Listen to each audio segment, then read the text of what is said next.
сигаретный трак погасла. Выдаю. Рут. На торможение. Есть. 2 крайних диода. Трак сигаретный трак погасла и на развод. Ops 3, do you read? Ops 3, do you read? I launched myself for the radio receiver and jerked up to the mouthpiece. I wiped away the film of sweat from my forehead before replying. Receiving. My throat was tight with a lump the size of a golf ball. It's good to hear your voice, comrade. You too. How are you doing? Leaning towards the porthole, I stared out into the cold void, hoping to catch some glimpse of the Soyuz capsule somewhere out in the twinkling stars. All systems great. Amazing view of the Pacific right now. Have you managed to reach ground control yet? Comms are still down because of the solar flares, I guess. Should be back up in a couple of hours. I hope so. The lump in my throat was getting bigger, pressing against the wall of my windpipe. I swallowed, trying to make the room for my next words. I get worried up here on my own. Only 7 days to go now, Boris. I'm sure you can last that long. I'll see you then. I can't wait until you get here. Talk to you soon. I put down the mouthpiece and turned back to the porthole, pressing my eyes into the great blackness, to the divine curve of the Earth's glowing horizon. Without flight engineer Solobov, the station seemed very empty indeed. It was 100 cubic meters of beeping radios and often blaring alarms, but silence slid beneath these thin distractions, an ever-present threat. Soon enough, I would tune out all the noise and fall into a state of uncomfortable, clutching reticence. I sighed uncomfortably, suddenly extremely self-aware, and tore back from the porthole. Pulling myself through the stale air, I headed for the living area. The sliding door which led to the cramped toilet compartment was half open, and it squealed as I pushed it into the closed position, the sudden noise making me cringe. The half-hearted chuckle that spilled from my lips was a force of habit. There was no one else on the station to hear it. I had no appetite for the generic meat in my food storage cupboard. Truth be told, I hadn't eaten more than a packet of dried apricots, a couple of crackers, and some meat spread in the last 2 days. If the people back on the ground knew how little I had eaten, they would have had me on the Soyuz and heading for re-entry in the blink of an eye. If I hadn't been out of contact with them, I might have even considered telling them, just to get off. With no appetite, I decided to call it a day. It was then a simple matter of flicking off the main cabin lights, crawling into the restraints of my sleeping compartment, and praying that the station wouldn't fall apart while I was asleep. It was warm. Uncomfortably warm. The fabric of the sleeping bag clung to my skin, slick with sweat. I fumbled with the zip, my fingers slipping on the cold metal. The air in the capsule was like tar, and I swam through it with an uncomfortable lethargy.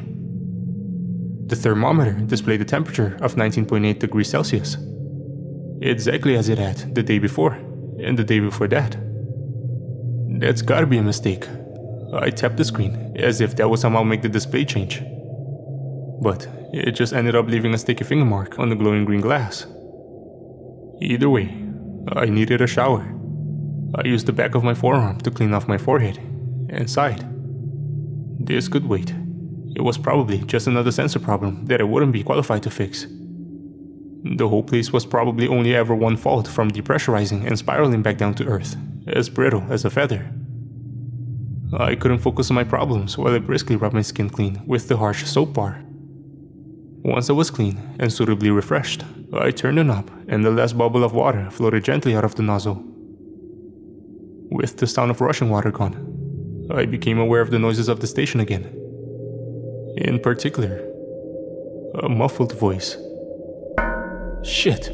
I banged my head on the shower cubicle roof as I attempted to spin myself around and climb out the door. It left a mark on the gray plastic. Not wanting to miss whoever was on the radio, I ignored the stinging pain and pulled myself naked across the space station, toweling myself as I went. Ops 3, do you read? Ops 3, do you read? Receiving Soyuz 21. Breathlessly, I muttered into the mouthpiece. I had almost given up on you. Sorry, I was showering. Well, I'm glad I reached you. I was beginning to think we were alone up here, comrade. At least you're not the only one on the Soyuz. I'm all alone out here on Salyut. Huh, you are lucky, my friend. Flight engineer Rodef Stensky is starting to drive me crazy. Only 6 more days to go. For you, maybe. I have my whole mission to complete. I gave a sympathetic chuckle. I sympathized with Commander Zudov. I truly did. Ever since my partner, Flight Engineer Zolobov, had got himself a ticket home by accidentally chopping off 3 of his fingers in the airlock door, Zudov had managed to keep my spirits up. He had managed to keep me working. He had managed to keep me hopeful. Zudov was a great man. He would be hailed as a hero back home when his mission was finished. I was sure. How are you doing anyway? It's warm. It's too warm up here. I'm not sure how it can be so hot inside, yet so cold outside. Hot? Zudov was audibly alarmed. What's your thermometer reading? 19.8 as always. It's probably a sensor problem. Don't worry. Boris. It's fine, Commander. Honestly, I'm only slightly too hot. A couple of degrees maybe. Well, you radio me straight away if it gets any hotter. Don't worry. He would worry. I could tell by the sound of his voice. Well then, I must leave you. See you soon, my friend.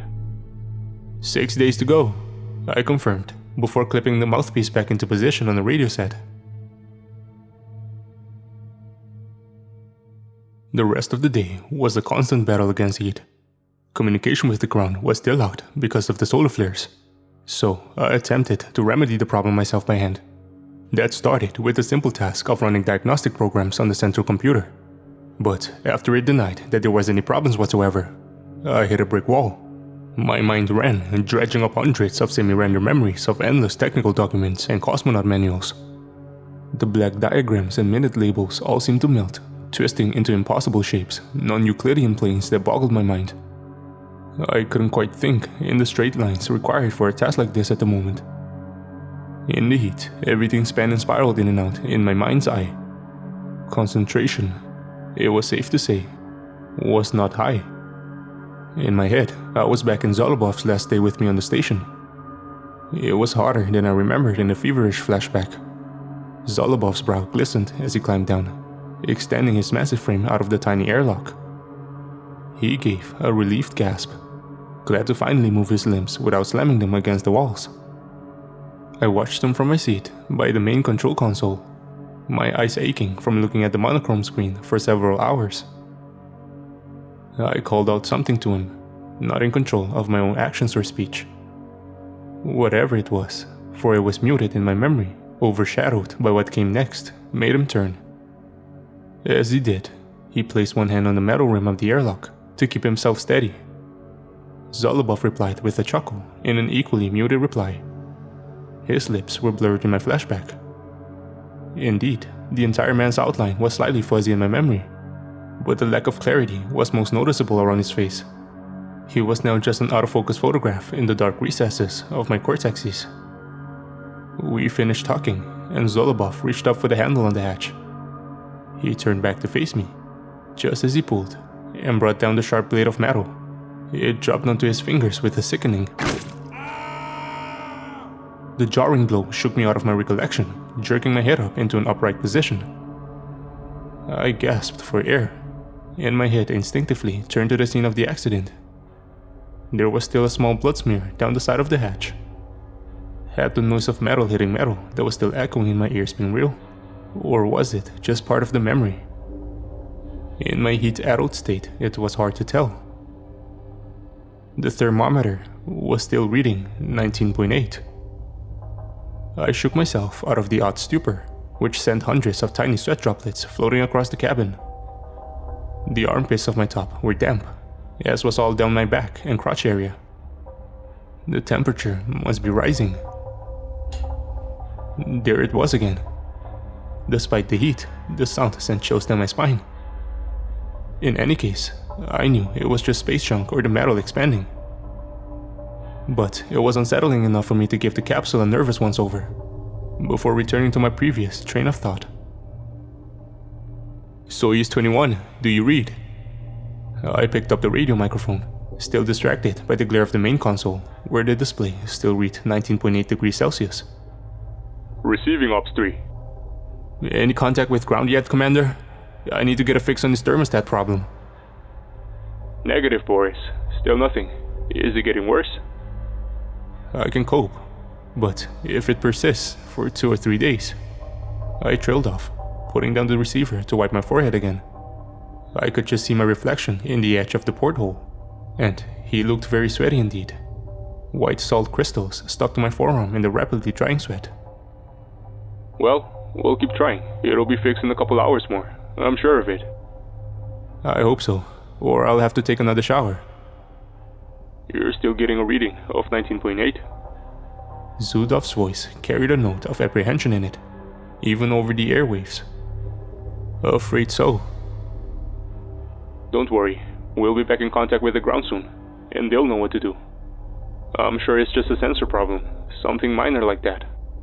Speak to you soon, my friend, and drink plenty of water. I will, don't worry. I laughed. That man was acting like my mother. With Zudov no better equipped to solve the problem than I was, I relented to a policy of acceptance to the problem. If I couldn't solve it, at least I could cope with it. The heat reduced my appetite even further. But I headed to the kitchen in hope of forcing down some crackers and water. I rifled through the storage cupboards, looking for something that wouldn't turn my stomach, and at the lack of crackers, eventually settled on a nondescript dried beef I found in one of the white packets. It reeked of meat, an acrid, pungent stink which set my abdomen churning, but I swallowed it nonetheless. The dried beef scent clung to the kitchen walls even after I finished the package. My mouth was now even drier, so I mixed up some of the powdered orange juice. It tasted nothing like orange. In fact, it was some cocktail of harsh chemicals, but it washed away the salty tang of the beef. I wiped my mouth and discarded the plastic container, sending it trailing small globules of sticky orange liquid across the air.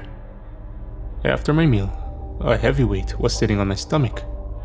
It sloshed around in the chasms of my lower body as I moved around the station, warm and stinging. I had to clamp my throat shut to stop myself from throwing up on several occasions. The day passed with an uncomfortable malaise that made the discomfort in my stomach and head even worse. I watched the hours tick away on the main console clock as I made my measurements, recordings of the sun, or of the box of crystals that grew in the science lab area of the station. Eventually, I could almost take the drudgery no longer. Every surface in the station was covered in sweaty palm prints by the time the day was done, and my hair was nearly sodden. There was no way I could sleep in a heat like this. When I couldn't stand the treacle consistency of waking consciousness for a minute longer, I relented to the sleeping pills. They sat in a tiny white bottle in the very back of the medicine compartment, and at the very start of the mission, I had sworn never to take them. Unfortunately, today, there was no other option. Dimming the station lights and crawling into the hot confines of my sleeping bag, I looked at the pale white pills in my palm. They had a slight scent of mint to them. In one decisive movement, I quashed all hesitation, all internal protest, closed my eyes, and swallowed. I was out, like a light. The first thing I noticed when I woke up was the temperature. A gentle cold breeze lapped around my face, probably emanating from the air pumps that whirred gently on the edges of my earshot. My watch, set to Alma at a time from my lunch at Baikonur, warned me I had been asleep for only 3 hours. The station was still dark as I slid open the sleeping compartment door, although I was thankful for the respite in the heat and bright light. I stretched, cracking the vertebrae in my back. Here in the cool dark, I no longer felt feverish or nauseous, just tired. Slowly, as my eyes adjusted, I pulled myself over towards the radio set and considered calling Soyuz 21. The air still tasted stale. The tang of sweet and dried beef hung in it even after it was recycled hundreds of times through endless filters and pumps. Even so, there was a certain calm to the station with the lights off and the temperature down. I looked out the porthole, and even the frigid depths of the universe seemed less inhospitable. There was a gentle navy tinge to the infinite blackness, perhaps, and the glow of the stars seemed less harsh. This, along with the weightlessness and the gentle purr of the air pumps, gave the whole scene a dreamlike quality. As if I was safely cocooned in a great white chrysalis that floated through the spiraling arms of far-off galaxies, or across the peaks and valleys of great sparking nebula. I could go wherever I wanted in this dream space, and I was safe wherever I went. All of that came to an end with a noise. A clatter, movement, almost imperceptible, in the corner of my right eye. I was instantly torn from my trance and tossed back cruelly into the physical realm. The hairs on the back of my neck prickled to attention as I turned slowly to face the source of the noise behind me. Nothing. Perhaps I had been imagining it after all. Things tend not to clatter in microgravity. They float and drift heedlessly, but never clatter. So it stands to reason it had simply been my mind playing tricks on me, manifesting noise where there was none. After all, nothing in the section of the station showed any sign of movement. Nervously gazing around the cabin, I shook my head in disapproval of the power of my own imagination, and my initial foolishness for believing it. Nothing on the station could have made such a noise. In an attempt to settle myself again, I swam over to the main console and checked the thermometer, reading 19.8, just as I was expecting. Either the problem had fixed itself and the temperature control had automatically reduced the station back to 19.8 degrees, or the problem was still there, but it was with the thermometer and not in fact the temperature control system. Either way, I was relieved not to be doused in sweat any longer. I had quickly resigned myself to the fact I wouldn't get any more sleep for a while. So, with a defeated sigh, I flicked on the switch for the main cabin lights. They blinked on, one by one, with a deep guttural hum, which was soon lost in the orchestra of other quiet whirs and buzzes. The light hit my pupils with a ferocious intensity, and I had to close my eyes to shield them. I had become adjusted to the comfortable dark, and my eyes were shocked by this new and frightening stimulus. The next order of business was to put some clothes on. In my sleeping underwear, I was beginning to feel a slight chill, and I would be a lot more comfortable in something warmer. Soyuz 21, do you read? I pulled up the zip on my jumpsuit as I spoke.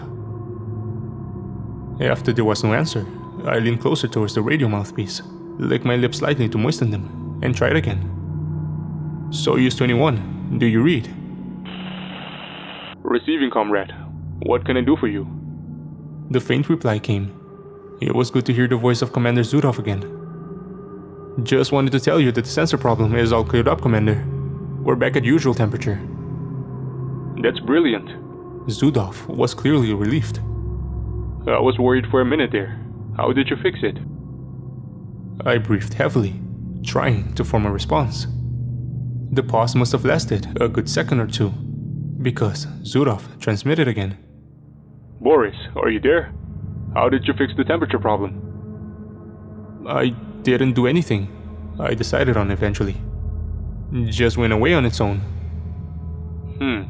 Zudov wasn't pleased. Clearly. I'm glad it's back to normal again.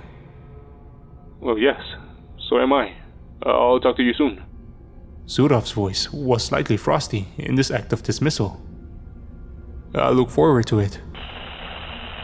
The radio crackled with static before falling silent completely. I replaced the microphone and pushed back away from the set towards the main console with the intent of once again checking the temperature. I gave an unconvincing laugh when I saw it was still stuck in 19.8. This was becoming my new obsession. With the temperature back to normal and the pain in my stomach gone, I was convinced I'll be able to make a better job diagnosing the problem with the heating control. Unfortunately, this wasn't the case, and I managed to spend several hours once again, vainly trying to plow my way through hundreds of wiring cases and circuit boards. Eventually though, my frontal cortex began to throb from the sheer mental exertion of the work. It was an acute pressure that punched up my brainstem, across my scalp and out my eye sockets. At one point, it became so bad, I had to let go of the manual I was reading to massage my forehead. In fear, my skull would explode outwards. My vision blurred. Bright red and blue patterns scarring themselves across my retinas like sheet lightning. Pins and needles crawled up my legs and arms, starting in just the extremities, then soaking upwards and inwards across my thighs and forearms. There was a rushing in my ears that drowned out most other sounds. But I just heard an odd, drawn-out croak on the edge of my audible range. It took a few seconds for me to realize that the noise was sliding from my own wide-open jaws. The pain was unbearable. Every second, I felt like I was about to drown in a sea of swirling fractals. Like the dam in my mind was going to shatter open, and my entire consciousness was going to be washed away by a flood of jarring flashes. With numb hands, I flung myself for my sleeping compartment. Any second now, I knew I would pass out from the searing heat in my head, and I wanted to be in my sleeping bag when it happened, so I didn't float around the capsule while I was out. I could barely see by the time I was in the sleeping bag, and as I fumbled for the restraints, I went. My face split apart and melt, exposing a bare skull, hard bone peeling back like warm butter. From the chasms in front of my head, a blinding light spilled out. Heat splashing across my head. More fractures opened across my temples and the back of my scalp beneath my hair. I could see my own brain, separating into regular sections like a gelatinous white clementine. Or at least, that's what it felt like. The pain was too much. I screwed close my eyes, and my mind shut down. The banging in my head had subsided from the feverish dance of a several hundred-strong warrior tribe in the midst of a ferocious and primal ritual to the distant crackle of thunder above a darkened grassland, accompanied by the gentle crackle of rain. With some trepidation, I pulled at my sleeping bag and climbed out, waiting for the pain to return. But as my sweaty fingers played around the door handle, the fear subsided, and I gingerly slid open the door and floated out into the dark station. The main lights were off, casting the living area and the flight deck into an uncomfortable darkness, thick as honey and seeping from every joint of the spaceship walls. It was split only by the bright neon of the station clock and the main console, which sliced through the vicious black with beams of gentle, sharp green rays bouncing off the walls and battling the darkness for control of the spaces above my head and below my feet. Another creak yawned through the capsule as I pulled myself out to the flight deck, towards the radio. It still sent shivers down my spine, despite the fact that I knew it was just the metal contracting due to a drop in temperature. Soyuz 21, do you read? Receiving Ops 3. The man on the other end of the radio wasn't Commander Zudov, and I hesitated when I recognized Flight Engineer Rostef Fensky's dry rasp. How is it going over there, Flight Engineer? I didn't like Rostef Fensky. It wasn't that he was particularly unpleasant. In fact, he had been most amicable whenever I talked to him. It wasn't even his rough voice, like sandpaper in my ears. It was his quiet lack of engagement with not only the mission, but the whole of space. He always seemed distant, far, far away. Not like Zudov, who was only ever as far as the radio speakers. All is fine, comrade. Is Commander Zudov there? He's getting some sleep at the moment. Have you had any contact with the ground yet? Sorry? Have the problems with the solar flares died down? You've reached ground on the radio communication network? Oh, yes, the solar flares, of course. No, we're still unable to reach them. Right. Well, can you keep trying? Yes, of course. It's our top priority. Okay. Thank you. I hesitated before closing with my usual comment to Zudov. See you in 4 days. I suppose so. Rostef Fensky was distant, almost uninterested by the entire conversation. The radio went silent, leaving me with just the hiss of dead air, which ripped gently off the skin of the capsule, so it sounded like it was coming from every corner of the spacecraft at once. I flicked off the radio and tossed down the mouthpiece, watching it float on its coil for a few seconds before heading away to the shower compartment. 4 days.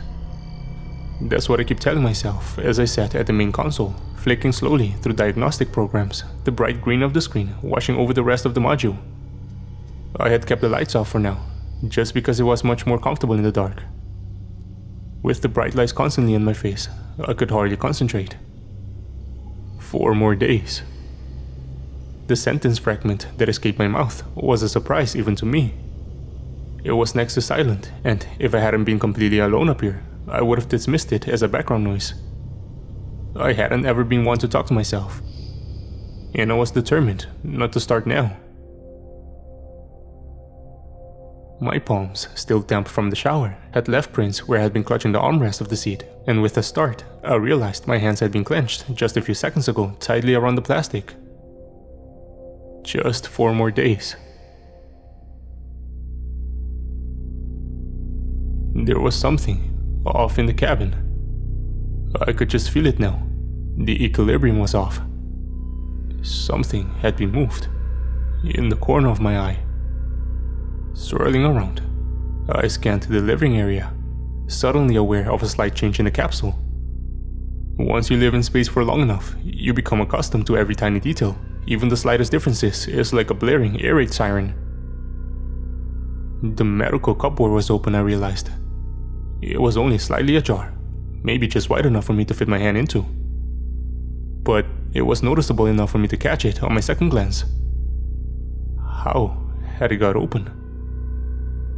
I thought for a second, just floating silently, staring at the open cupboard. It had a sliding door, so it wasn't something that could just drift open with a draft. Not that there was one up here. How long had it been like that? It was impossible to tell. I finally willed my body into action, done with quietly staring, and crossed over to the cupboard. Perhaps I had left it open when I got the sleeping pills out last night. My train of thought faltered. Had it been last night, or the night before, that I had taken the pills? I couldn't remember properly. Nothing was in chronological order. I slid open the cupboard fully and looked around. Nothing seemed out of place. Nothing had moved. The sleeping pills were still politely hidden behind bandages and unlabeled vitamin tablets, keeping up with the fiction that I never used them, that I could get to sleep on my own. Ops 3. I was asleep by the time Zurov called on the radio. My eyes barely opened more than a slit. Ops 3, do you read? I read you, comrade. How are you doing up there? Are you well? I must have hesitated for a second too long, because Zurov was suddenly nervous. What happened? He demanded before I could speak. Nothing. I'm fine. Don't lie to me, Commander. I can tell something is wrong. I sighed audibly, then immediately regretted it. That would be only more confirmation to Zurov about my state of mind. Commander Volinov? I've been having sleep problems. Sleep problems? That's normal, so I hear. Weren't you briefed on that? I took the pills. The sleeping pills. You took them? Yes, they worked fine. We had been instructed back in Sholkova 14, the Cosmonaut training facility, to not take the pills unless it was absolutely necessary, and under no circumstances take more than 4 at a time. That's it? Just taking sleeping pills? No, there's... I hesitated again. This time, my voice was caught on the saliva on the edge of my windpipe. There's something else. My memory's getting fuzzy sometimes. What do you mean? I can't remember things properly. Today, I found a cupboard open, and I don't remember opening it. There was nothing but silence for nearly 30 seconds. I thought Zurov had abandoned me. Okay, look, I have to go. I have to check our oxygen filters. I'll talk to you soon. Zurov was obviously distracted, and over the crackle of interference, I could hear a faint muttering. Right, I'll see you in 4 days. The sun was just slipping through the blue band of Earth's atmosphere as I took a quick glance from the flight deck porthole. It was almost fully extinguished, but long tails of light flared up through the dark, the last swan song of the soon-to-be-gone star. Sleep is a very loose term for what I had that night. I climbed in the sleeping compartment and stared at the wall. At some nondescript time, I fell into a semi-aware, semi-unconscious state. Not sleep, but somewhere in between, where my mind wandered. I was awake, again in the loosest sense of the word, by another thermal. Again in the loosest sense of the word, by another thermal ping. There was the faint taste of vomit and chemicals on the back of my throat.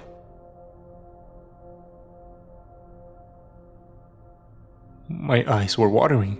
Thick streams of salty tears ran down my face and soaked into the neck of my sleep shirt.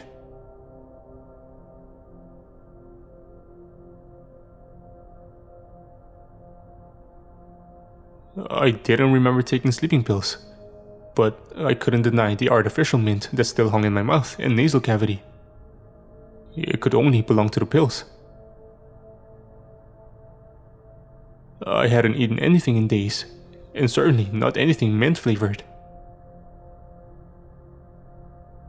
With a groan, I probed the very edges of my sleeping bag and felt the strain in my muscles. They were tense and taut. It took some effort to get them to move, as with every slightest adjustment of my limbs came the sting of built-up lactic acid. The air in the sleeping compartment was stale, old. It felt like it had been through my lungs at least 10 times before, and it hung around me with a dreadful stillness. As I pulled myself from the sleeping bag, I could still smell the musk of my skin and my sweat. Everything reeked of it. Everything reeked of me. I opened the door, and my heart stopped. It stopped pumping, warm blood turning cold in my veins, stationary. The contents of my stomach turned to ice, a great slush of freezing water that weighed down on my body and digestive system. If only figuratively, thousands of goosebumps rippled across my bare arms and legs. The nerves in my skin suddenly several hundred degrees below zero. Black powder floated in a small cloud in the center of the living space. It looked for all the world like a nebula gone dark. Hundreds of tiny swirling peaks and troughs made of an infinite number of black pinpricks. Lord, I breathed disbelievingly. The carbon filter spanned at the center of it all, glinting dangerously and disgorging more trails of carbon powder as it turned seemingly randomly through its cloud. How had it got there? How the fuck had it got there? Good Lord, I repeated as I swam towards the cloud. I reached out, extending my hand through the dust and clamping it around the filter. It was a small metal box about the size of a paperback book, with an opening at one end where the carbon was leaking from. The filter usually sat deep within the wearing mass of the air filtration system. There was an access panel used to change it in the flight deck, and my eyes immediately flicked up towards it when I remembered its location. Sure enough, it hung open. Soyuz 21! Soyuz 21! My voice into the radio was barely more than a whisper. In my head, my mind screamed, trying to drown out the uncertain knowledge I had gained since waking up. I was looking for an explanation. Any explanation. Perhaps there had been some micro-debris impacts that had shook the filter loose. I hadn't felt anything. But then I wouldn't have if I had taken the sleeping pills. Perhaps there had been a pressure malfunction, and that had blown the access panel open and the filter out. Perhaps. There were so many possibilities, but no answers. Receiving Ops 3. Comrade, Vyacheslav. I used Surov's first name in my strange state of shock, trying to connect with him across the void, across the great gap. I think there's... I choked up, looking at the open access panel and the filter, which I had left floating by it. When my throat cleared, my voice was barely a whisper. There's something wrong, comrade. There's something very, very wrong. Commander Volinov, what is the problem? Surov was cold. I could hear a strange silence as his voice echoed away around his capsule. I think... I couldn't speak. I couldn't say a single word. How could I explain? I decided to keep it simple, to ignore the terrifying implications of what had happened, to keep what I said to facts and nothing more. There is a problem with the air filtrating system. What kind of problem, Ops 3? One of the carbon filters fell out, or got knocked out, or... There, I trailed off. After that point, the facts did not serve me very well. There was nothing I could say for certain. Do you think it's fixable? Of course it's fixable, but that's not the point. Say again, Ops 3. I need you to contact ground Soyuz, please, as fast as you can. I can't do that, comrade. The long-range communications are still out because of the solar flares. Okay. Thank you, Commander. See you in 3 days. I was cold. My spine was chilled with a sharp tingle of nerves. Sudov was never this businesslike, never this disinterested, and it scared me even more than the problem with the carbon filter. If I could have seen him, I felt like he would not have batted an eyelid when I told him about it. I was on my own, it seemed. Not even the comfort of my old friend on the other end of the radio. With Zurov in his current mood, I felt like talking to him any longer would be pointless. I began to rationalize in my head, and the primal spasms of fear inside my head began to die down, comforted by warm and concrete logic. Nothing to fear. I had nothing to fear. I needed something to calm my nerves. We weren't allowed alcohol aboard the station, of course, but I was pretty sure there were some anxiety pills in the medicine cabinet. Pills. It was always pills. They were in another white bottle, marked with black text. They tasted like chalk, no artificial mint this time. As I felt the large lumps slide down my throat, my heart rate began to slow. Maybe half an hour passed before I began to really feel the effects. I could sense my heart beating heavily and slowly in my chest. Each thump further away from the last, but heavier, the mass of muscle and veins straining to release itself from the confines of my fleshy body. Time was slowing down as I watched the sun slowly creep up across the side of the earth. The names of all the pills and tablets I had been taking began to run through my head. Aminoglutaric acid, atenolol, Decaris, Grandaxin, Oletronine. The list stretched on and on. The names didn't mean anything, just odd foreign words that were a problem to pronounce, and even a bigger problem to spell. There was a small bit of sweat forming on my forehead. I could feel it just above my left eye. There were others, and I'm sure they rippled each time my heart gave another thump.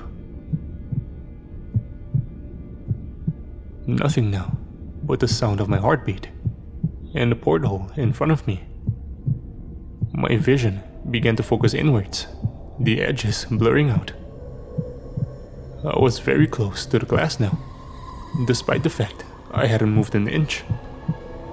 My field of view was rapidly zooming in on the geometric curve of the Earth, as it was caressed by dark clouds. Everything else had passed out of my view. Now, just a stretched and blurred mass on the edges of my vision. I was through the glass, and now looking at the vast face of the Earth as it turned seductively into the light of the sun. That great, scorched ball of searing heat. My journey down was starting to speed up, still slow at first. I barely surpassed the speed of Salyut's orbit, but soon my acceleration brought me up to greater speeds. The blue planet loomed up in front of me, and I was falling into its great yawning maw. The void whipped past me. As my speed reached unimaginable levels, the atmosphere was beginning to glow around my vision, burning first yellow, then white hot. Clouds parted, and the patchwork green of the country sped towards me, seconds from impact.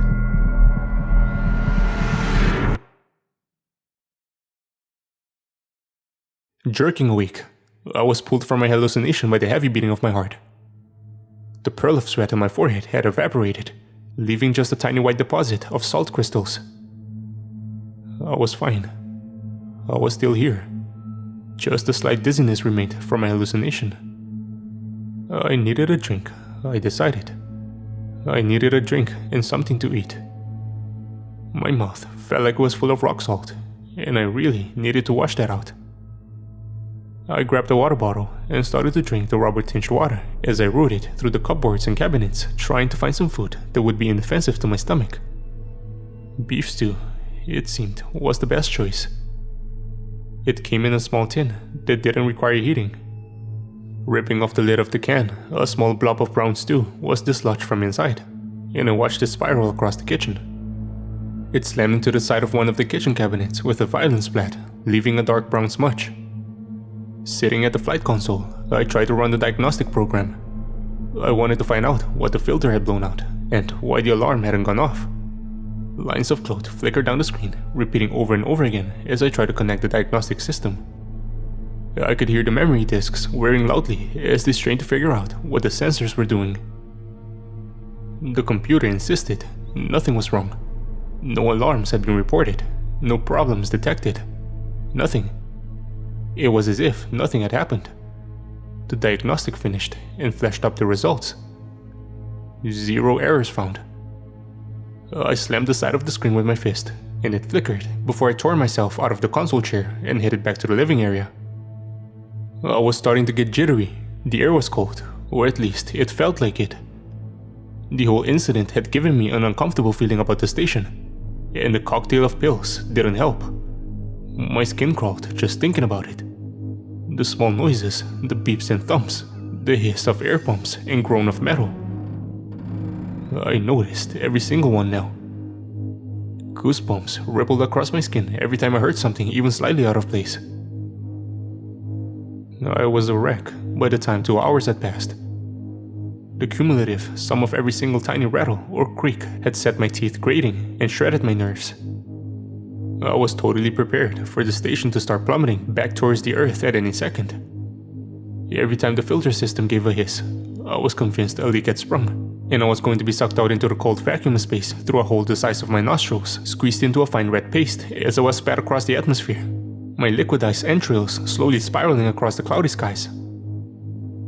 I couldn't take it any longer. I needed to put myself out of my misery, at least temporarily. Sleep would be ignorance of any problem, and ignorance, I told myself, was bliss. I repeated this mantra over and over as I pulled the pills from the medical cabinet and drowned the two without a hesitation, followed by a quick sip of my water bottle.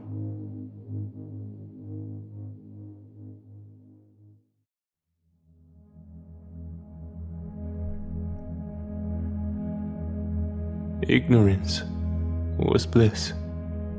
Blackness clouded the edge of my vision as I climbed into the sleeping bag. The pills were beginning to take effect.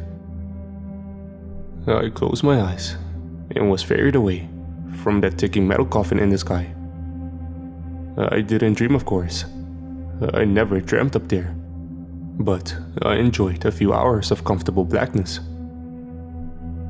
When I awoke, the pill bottle was still clutched in my hand.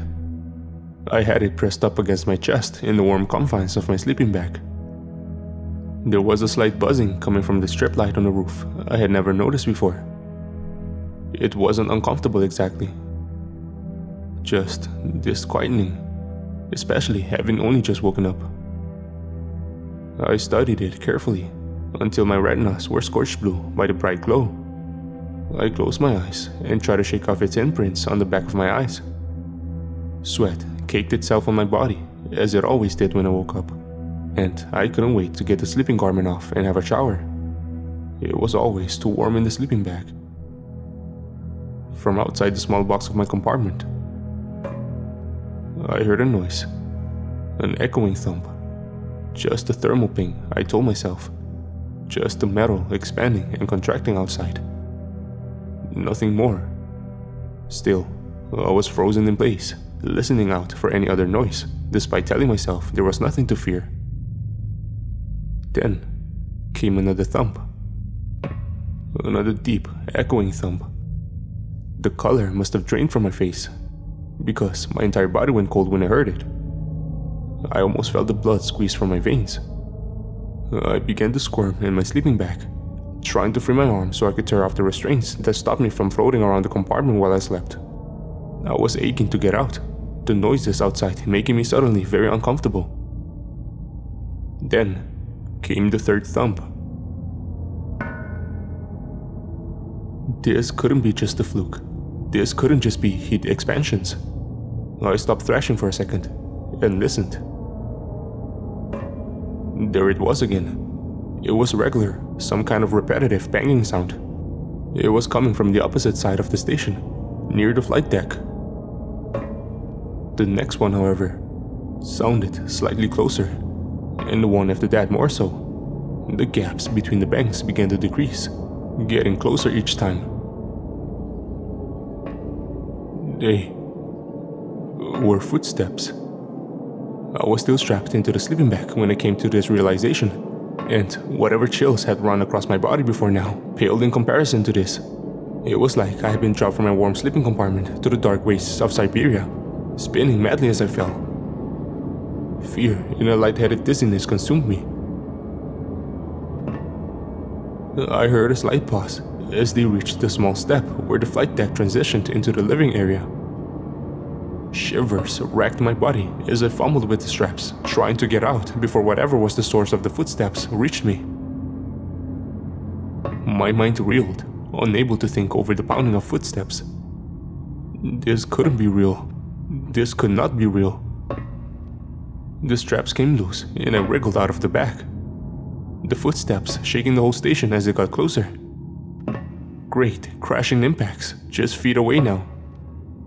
I was sobbing as I went to the door handle, pressing it shut in a vain attempt to keep whatever was out there from getting in. There was one final step as the source of the sound came face to face with the door of my sleeping compartment. Then, silence. I could hear my heavy breathing as I pressed my ear up to the plastic of the door, listening out for whatever was out there.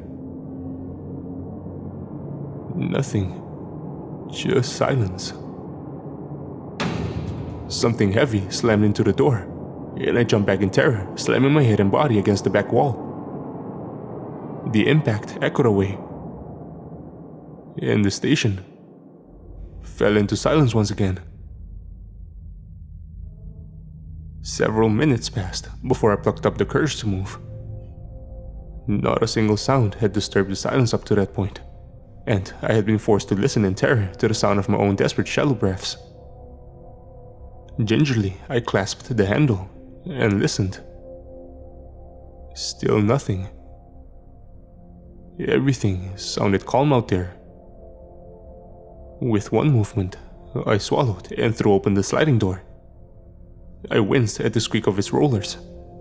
The station expanded before me, seemingly huge, dark, and empty. The whole space was stationary and quiet.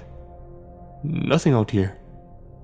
I remained there for a few seconds, watching like a nervous gazelle at a watering hole, wary of predators stalking in the long grass. Slowly, I pulled myself out. I felt like I was riddled with the eyes of hundreds, all watching me. My skin suddenly felt very vulnerable. Whatever was out there, it scared me beyond what I thought was possible. It showed me the cracks in the facade. Slowly, I began to move towards the kitchen, running my eyes over every surface, my body weak and shaking. The air was warm, and still, I began to steady my breathing. I kept darting my eyes though, convinced something was waiting for me, just out of my field of view. "I think someone's here," I hissed into the radio, looking over my shoulder as I did. "Soyuz, do you read? I think someone's here."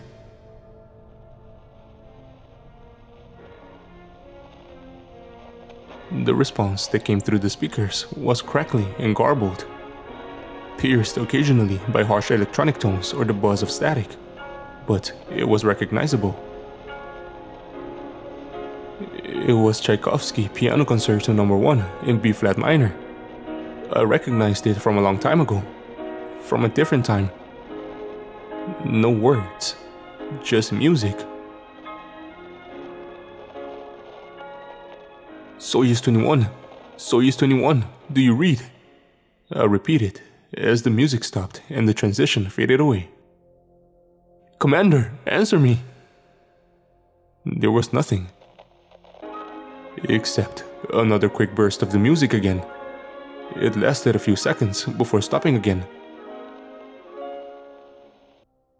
Leaning down, I examined the dial, and sure enough, I was on the correct frequency. Please, I begged, tears welling up in my eyes out of fear.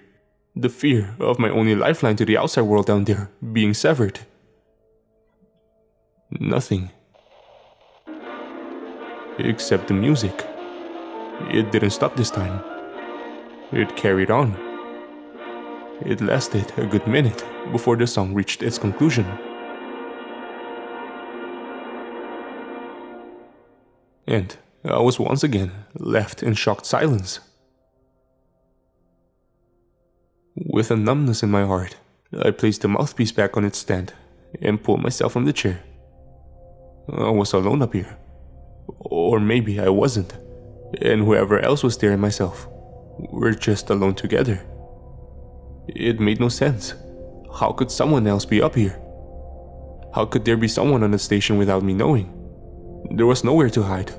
I saw every inch of the pressurized space of the ship every single day. Then, it struck me. There was one place I didn't go. Flight Engineer Zolobov's sleeping compartment. It had been undisturbed since the day he left. I turned around to face it, looking at the door with a new surging intensity that I hadn't been capable of before. It was locked when I tried it. I couldn't remember whether it had been me or Zolobov who had locked it that day. Although I was certain I didn't know where the key was, even if it was still on the station. The keyhole was tiny, not wide enough to look through. It would have been too dark on the other side to see anything. I had to find a way to open it. The kitchen was my first stop. I found a knife. It was a metal blade with a flat plastic handle, about 8 inches long, and it glinted alluringly in the powerful station lights. I pulled off the plastic sheath that covered the blade and headed for the door. With all my ferocity, all my fear, I pounded the knife into the door. The blade sank in maybe an inch before I pulled it out again and gave another powerful stab at the plastic. This time, the blade slid in better, all the way up to the handle, and when I pulled it out, light flooded into the darkened compartment. Slipping my hand around the doorframe to keep myself in place, I gave a mighty kick, and the plastic cracked and splintered. It was only about 1/3 of an inch thick, so my bare foot went through the hole my knife had wrought pretty easily, collecting several plastic splinters as it went. Withdrawing my stinging foot and pulling out the splinters, I tore open the door, which now hung off its rails loosely. The inside of the compartment was a dark coffin, next to identical to mine. It smelled terrible though, of dried blood and sweat and other biological things. I guess the blood, which was now a rust-covered stain on the sleeping bag which hung on one wall, had come from the night Zolobov had spent in here while we waited for a Soyuz to evacuate him. I had bandaged his hand pretty badly, and it had leaked dark crimson and translucent yellow fluids all night. He had been in such pain, I could hear him from outside the compartment, whispering to himself and occasionally sobbing. I had been the one who had been tasked with the gruesome endeavor of scraping his fingers off the inside of the airlock hatch. All this came back to me as I hung nervously in the entrance of the compartment. I flicked on the light, and it spilled an appealing orange glow across the scene with a cheery buzz. The first thing I noticed were the pill bottles. There were at least 10 floating around the floor, their shiny labels dapped bright reflections.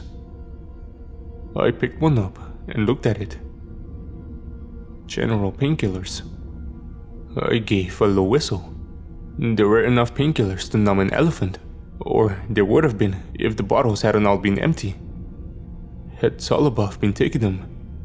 Was he an addict? Another possibility formed itself in my mind. Had he taken them all in one go? Had he been preparing himself for an accident? Had he deliberately sliced off his own fingers? With the amount of painkillers here, he wouldn't have felt a thing, as that hatch had come down on his hand. I began to root around, worried about what else I would find. The stench of body odor was strong. I guess it had been fermenting in here for a while. Then, I found a notebook. It was wrapped in brown paper, and when I found it, I was a little confused. It was small, about the size of my palm, and had a black cover. Flipping it open on a random page, I found that it was in Zolobov's distinctive scrawl he called handwriting. It read, July 17th. Boris woke up at 5:45 ALMT. Took a shower for 12 minutes at 5:49 ALMT. When finished, shaved for approximately 5 minutes. Missed several spots. Left the shower compartment at 6:05 ALMT. Headed to living area. Drank approximately 200 milliliters of water. Ate breakfast. And so it continued. I felt sick. This was about me. This was a detailed record of my activities that day, right down to accounts of our conversations. I flicked to the next page, and sure enough, there was a description of my activities on July 18th. It was written in eye-watering detail. From the amount of time I spent on the toilet to how I ate and drank. It was almost clinical. Going through the book, there was an entry for each day since we had lunch from Baikonur right up to 3 days before the accident. I could feel a lump in my throat. All sympathy I had held for my flight engineer rapidly draining away. Whatever this was, it was disgusting and invasive. Slowly and coldly, I wrapped the notebook back in the paper, placed it back down on the shelf, and backed out into the living area. Whatever was happening here, Zolobov had been in on it. Why had he stopped was the real question. Surely, just giving up 2 days before the accident couldn't be a coincidence. Ops 3, do you read? Please confirm, Ops 3. The radio was barking behind me. I ignored it, still staring at the compartment, my jaw slack. How long had it been going like that? I didn't know. Still, I didn't rush to answer Commander Zurov's transmission. I moved slowly, without a definite purpose, keeping my eyes fixed on the sleeping compartment. What the fuck? I swore loudly into the mouthpiece. Where have you been? Say again, Ops 3. I do not understand. Why have you been ignoring my transmissions, Soyuz? Rage bubbled to my voice, but I tried to keep it even for the sake of anyone back on Earth who may have been listening. Ops 3, we haven't received the transmission from you yesterday. That's a lie. You were sending out that music. Listen, Ops 3. I've talked to Flight Engineer Rostefensky. We're both very worried about you. We think perhaps you're having some kind of breakdown. Breakdown? I murmured slowly. No, I'm not having... It's perfectly understandable in your position, Boris. Perfectly normal. Zurov purred, his voice slow and gentle. Nobody blames you. All the stress you've been put under. A breakdown. I repeated once again. Was it possible? Could I be going insane? Yes, you've been up there alone so long. You started to imagine things. Started to see things. Are you sure? Perhaps we should come early, Boris. Perhaps we should come and help you. Something about Zurov's voice hinted at a hidden malignance to his words, no longer hidden by his forced friendliness. A pretense he was clearly straining to keep up. It sent chills down my spine. No, that won't be necessary. I think it will, Boris. I think we'll have to set a course for Salyut 5 right now. No, I don't want to disrupt the mission. I gave a nervous chuckle. The mission, that's what's important. Zurov was silent for a second, considering my comments. The station was filled with the sound of static. I prayed he would agree to stay away for another 2 days. There was something about Zurov, something I only just noticed, that scared me, and the more time I spent away from him, the better. Yes, of course, you can manage 2 days. You should get some sleep though. Take the sleeping pills. You sound tired. I'll do that. See you in 2 days then. Get some sleep, Boris. We'll be here before you know it. How long had he been referring to me by my first name? That was against protocol. Everything's going to be fine. I placed the mouthpiece back on the clip and swallowed nervously. 2 days, stuck up here. I was now unsure which option was worse, being trapped up here or being trapped on Soyuz with the smooth-talking Zurov. I mulled over what he said. It seemed entirely possible to me that I was having a breakdown. The things I had seen, the things I had heard, those couldn't be real. They couldn't be. Footsteps were impossible in microgravity. That's what I told myself. But the implication of everything being just a hallucination was equally sinister. Was I going insane? Everything had seemed so real when they had been happening. The notebook had felt real. The footsteps couldn't have just been my imagination, could they? And the carbon filter, had that really come loose from its piping at all? It would explain why the computer never detected any faults. They had all been in my head. There was one cast iron way to prove all this, of course. I could go to Zolobov's compartment, I could unwrap the brown paper, and I could look at the notebook. If it wasn't a paranoia-fueled hallucination, all the writing could still be there. If it was just in my head, all the writing would be gone, or even better, the notebook wouldn't be there at all. Of course, it is never that simple. I tore open the brown paper, and there it was. With a nauseous reticence, I opened the first page and confirmed the writing was still there. My stomach sank. With a burst of rage, I threw the book across the room. It slammed against the far wall, then fluttered away. There was nothing I could do then. It had been there, in my hands, solid and real, which meant I was left with two options. Either I hadn't been hallucinating, and the book was real, or I was further down the rabbit hole of my own head than I thought. Both of the possibilities were, unfortunately, terrifying. I needed some time, I decided, to figure out what to do. I needed to get things straight in my head. I had to do something about this. I couldn't be paralyzed by inaction any longer. I couldn't take it. Slowly, I crossed back to the kitchen, my hands trembling as I pulled my body through the air. All the while, my head pounded, heavy with the throb of blood. I wasn't sure what was real anymore. Then I remembered. The pills. Zurov had told me to take the pills. Perhaps I was tired. Zurov had never lied to me before, I noted. He wouldn't say anything that could put me in harm's way, surely. Commander Zurov had my best interest at heart. It was no use.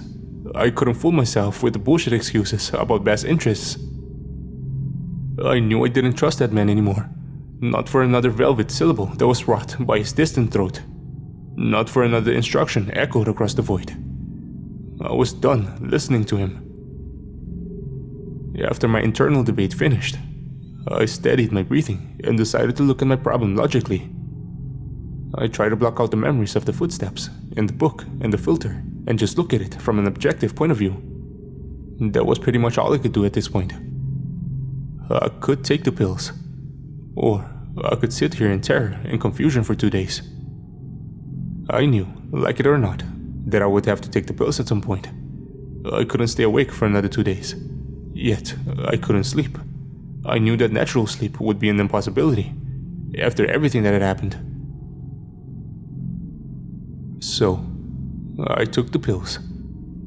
I washed them down with a sip of water, and soon felt everything drifting on an ocean of sticky black tar. It took all my effort to simply pull myself back to my sleeping compartment and climb in the sleeping bag before I sank into the vicious black liquid of my mind, and felt it soak into my skin and fill my lungs. Sleep was silent and black, as always. Once again, the night passed without dreams. I was awoken once again by the hum of the strip light. It all had the stirrings of some horrible deja vu with me. It gnawed at the pit of my stomach, all the knowledge, all the memories, and all the fear that it might happen again. There was something else there too, though.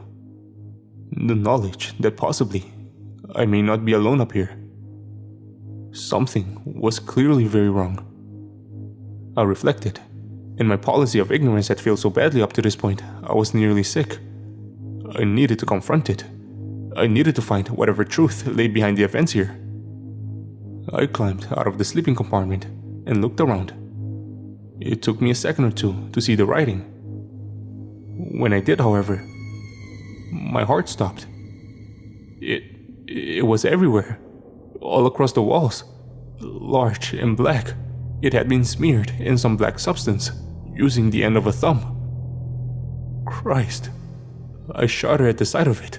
Seeing something wholly unnatural and wholly unknown, it was an ugly confirmation of something that had lurked within me for days. It had been easy to be unafraid of the unknown when the unknown had been cramped in a safe in the back of my mind. Now, with the unknown on full view in front of me, in all its horrific glory, it was impossible to deny my terror. The words didn't mean anything. No, it was their existence which scared me. They were just numbers, or random Russian phrases. But the fact that they were there, it couldn't be real, I decided. It could not be real. Slowly, I turned around and climbed back into my sleeping compartment. I slid the door closed again and took a deep breath. This was just in my head. It wasn't real. I was just imagining the things in my head spilling out onto the walls of the station. When I opened the door, it would be gone, I decided. The writing would be gone. It was in my mind, and I was in control of my mind. I was in control. With another breath, I slid open the door and looked out, praying it would be gone. It was gone. The walls were bare. It had all been in my head. What was wrong with me? Slowly, dragging my eyes over every surface for any trace of black markings, I pulled myself towards the flight deck and the radio transmitter. I couldn't do it any longer. I had to call Soyuz. I had to get off. If I didn't, I feared the damage would be irreparable, and I would be trapped in a semi-real world of my own hallucinations forever. When I flicked on the radio transmitter, however, something was already being transmitted on the other side. The green lights flickered in confirmation that the set was powered up, and as soon as they did, I tore up the mouthpiece. Before I could speak, however, a harsh voice jumped from the speakers. Having visual and auditory hallucinations, along with paranoia and loss of appetite. It was Zudov. His voice relaxed me. Despite my misgivings for him, I knew it was the same man I had been talking to all this time. His words, on the other hand, were troubling to say the least. They clearly weren't directed at me. Who was he talking to? They hadn't informed me that communication with ground had resumed, and I had told the commander specifically to do that. Keep observing him. Another voice now. Not Zurov, and not Flight Engineer Rostefensky. If there were only two people on Soyuz 21, then Zurov must be talking to someone elsewhere. Someone on the ground. There was a hiss of static, and the channel broke up into meaningless beeping. I listened in anger. I needed to know who they had been talking about, although I had a sinking feeling I already knew. Air is contaminated. The channel was back, and the other man was still speaking. Contaminated. I didn't quite catch the first half of the sentence through the interference, but that word alone was enough to spook me. Yes, concentration is up to 21%. Carry on observing, Soyuz. Nothing more. There was a hiss, and the stranger went silent. The air went dead. I swallowed. The noise sounded deafening in the new silence. What had I just heard? Who had they been talking about? The obvious answer was just on the tip of my tongue. But I dare not to say it. I didn't even dare to think it. It was too dangerous, too terrifying to comprehend. I looked down at the radio set and saw something chilling. The frequency dial had changed. It certainly wasn't me who changed it. I was sure of it. That meant someone or something else was here. That meant it was all real. I closed my eyes and turned the dial back to the familiar position. The warm hiss of static greeted me, different in tone to that on the other channel. I had to know who they were talking about. I had to know whether I was alone up here. I had to know if I was losing my mind. Soyuz 21. Come in, Soyuz 21. I asked eventually, eyes still clamped fairly shut. Reading Ops 3. Reading loud and clear. Soyuz, I began, then stopped to take a deep breath. Soyuz, have you had any communication with ground yet? There was a short, heavy pause before Commander Zurov spoke. When he did, I could tell by the tone of his voice there was a sickening smile on his lips. None whatsoever, I'm afraid, Salyut. Still out because of these solar flares. That was it. The big lie. The tipping point. As soon as those words reached me, I nearly broke down in despair. A little sob escaped my mouth. The man I had trusted all this time. Had everything been lies? Ops 3, do you copy?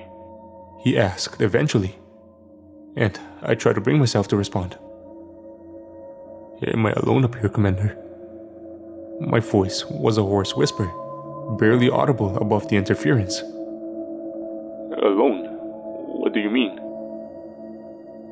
I mean, is there someone else on the station? There is no one up there, only you. You're saying it's all in my head? You're saying I've lost my mind? Of course not. You're just under a lot of stress, all alone up there. It's no surprise you began to see things, hear things. It was only to be expected from someone in your conditions. I know I'm not crazy. Of course you're not crazy. He purred gently, his voice warm and reassuring. I was almost lulled back into trusting the man again. You're just tired. You've worked hard. But don't worry, your mission is nearly over. I'll see you tomorrow. Tomorrow, I repeated numbly. I wasn't crazy. It wasn't in my head. That man, that voice was lying to me. It had to be real. But what could I do? He would be here in less than a day, and after that, things would be far out of my hands. I tore open every cupboard, looking through every compartment, scoured every inch of the plain white metal. I searched for any slightest inclination there might be a concealed compartment somewhere elsewhere in the station. I looked for anything that could prove me right. There was nothing. I don't know how much time passed in my search, but soon I realized looking was a fool's errand. There was nothing to find. What if it wasn't human? I spoke out loud, to my own shock. I never talked to myself. My voice was small and insignificant, even in the cramped air of the station. The idea haunted me. I had never believed in the paranormal, but my heart beat faster just thinking about it. There was clearly an entity of some kind up here, and if it wasn't a man... Then came the rasping, a deep, wet hiss from within the walls. It was followed by another. This one sounding more like a gasp. I froze as I listened, the regular inhaling and exhaling of air. Something was breathing. Something inside the walls. Commander? I whispered over the radio, jerking my head around as I heard another breath. It was only just audible when I was on the radio set. It seemed to emanate from the living area bulkhead. I can hear it breathe. Breathe. The response was swift and, surprisingly from Zurov, nervous. I can hear it breathing inside the walls. It's awake. I held out the mouthpiece and pressed down the transmit button, hoping he would hear it. That's just the ventilator system. He decided doubtfully after I'd finished. You must have ruptured it too. I'll take a look when we get there. I let go of the mouthpiece and tried to steady my own breathing. But the great deep breath coming from the living area distracted me from my rhythm. It couldn't just be a torn air pipe. It had to be something more. Slowly, I pulled myself up and began to head slowly, gingerly, towards the source of the noise. The knife was still in the kitchen drawer, so I withdrew it and swung around to face the noise. It was coming from within the maintenance panel. I pressed my ear against it, trying to hear what was within it. The metal was cold against my skin. There was a loud bang from within, and I withdrew my head instantly in terror. It was followed by a desperate scratching. I pushed myself backwards and crashed into the wall behind me. The scratching must have gone on for hours. As I sat there in sheer terror, knife raised in front of me. Eventually, it began to slow, and then it stopped. Just silence remained. I slowly unfurled, tears streaming down my face. I couldn't do it anymore. I just couldn't.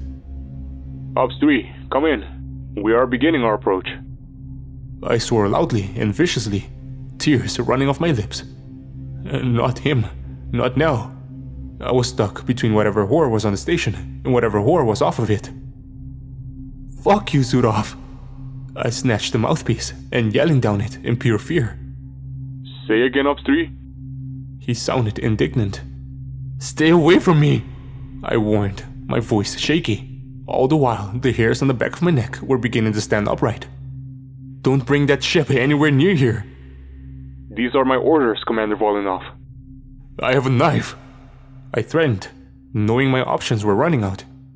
He had forced my hand. There was a silence for a second. Time passed by like thick black tar. Is that a threat, Commander Volinov? Zurov was cold in his outrage, but I could hear strings of pure ferocity in his voice. Did you just threaten me? Stay away from me. I sobbed once again. Please. I'm so sorry. He decided on eventually, and the frequency went dead. I could see the black dot of the Soyuz capsule on the horizon of the Earth, silhouetted in front of the glowing blue. I had maybe half an hour before he got here. It wasn't enough. I couldn't think anymore. The thing in the walls was still silent again, as far as I could tell.